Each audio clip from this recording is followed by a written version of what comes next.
Hello and welcome back to another flute tip of the week.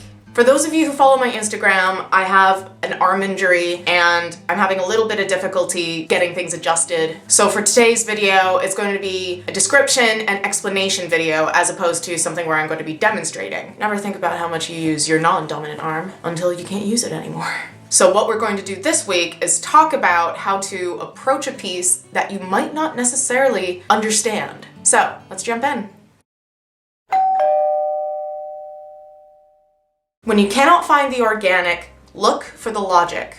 There are many pieces, especially in modern composition, which can range from purely a logical piece where things follow an incredibly strict set of rules to impulsive pieces where things might not necessarily seem to have any real rhyme or reason, but have a natural flow that's either based on colors or shapes of phrases, even down to the emotions that they want to evoke. But one thing that is present throughout any kind of composition, any kind of performance, is an understanding by the musician performing it, where they get a true feel of where the music has to head. But sometimes this can be very difficult. Sometimes you'll have to play a piece that maybe you're not so comfortable with, or that you simply don't understand in terms of where the flow needs to go, or what kind of emotions you're supposed to be feeling while you're playing it. And this is where you start looking for the logical format of the piece. Now, when I say logical format, I'm not necessarily meaning logical in terms of what you believe would make sense to happen next, but what I mean is looking for different musical forms, scales, arpeggios, chord sequences, motifs, and looking to see if they're repeated, if they are put into sequences where it's just building on the same thing, just rising in tone or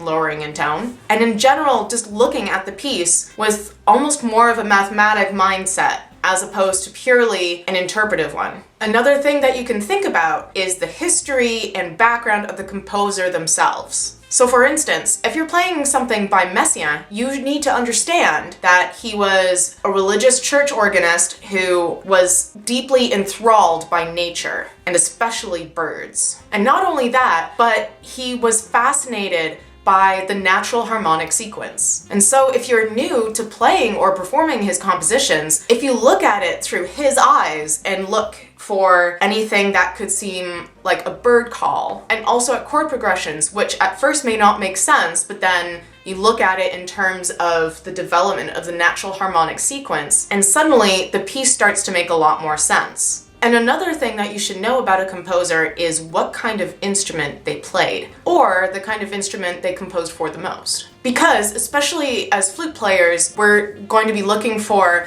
how to use our phrases so that we can take the most musical breath, or the one that makes the most sense. Sometimes, if we're playing music by someone like Bach, who played the keyboard and essentially wrote almost all of his flute pieces as if he was writing for keyboard, and then instead of looking for places in the music which naturally allow you to take your breath, you start looking at the format, so that you know, in terms of groupings or repeated sequences, where it is the most logical and practical to have your breath so that it doesn't disturb the development of the musical material. And then, like I said at the beginning, you're gonna occasionally have pieces where logic doesn't necessarily seem to play any kind of part. And that is the case where you're gonna have to stop looking for the logic and look for the flow. So looking if it has some sort of rotational concept. And again, look at the history of the composer. Maybe they loved hiking, and so maybe the piece you're playing is almost a description of the landscape.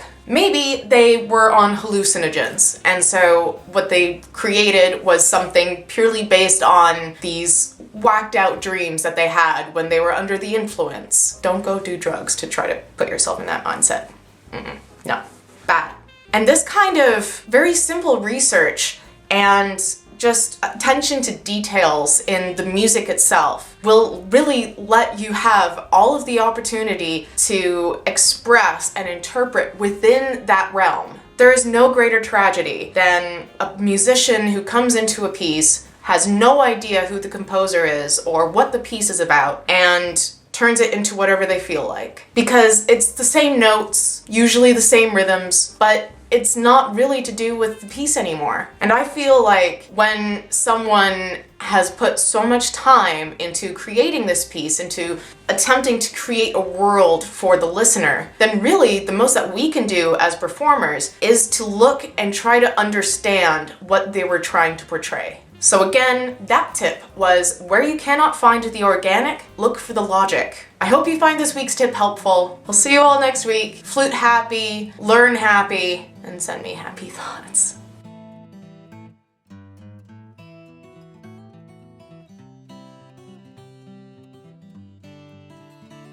So I went and saw Hidden Figures on Friday. It's a fantastic movie. Go see it. But I went out to dinner afterwards and I decided I needed to go to the bathroom. So I go down to the restroom and there's this one woman standing in there. And I look at the wall where the stalls are and I say to her, "Man, if you didn't have good eyesight, you'd just think that's a wall." And she just starts laughing. And I said, "What's wrong?" She said, "I've been standing here for 10 minutes because I thought that locked door over there was the only stall. I thought this was a wall." I guess at least I was right.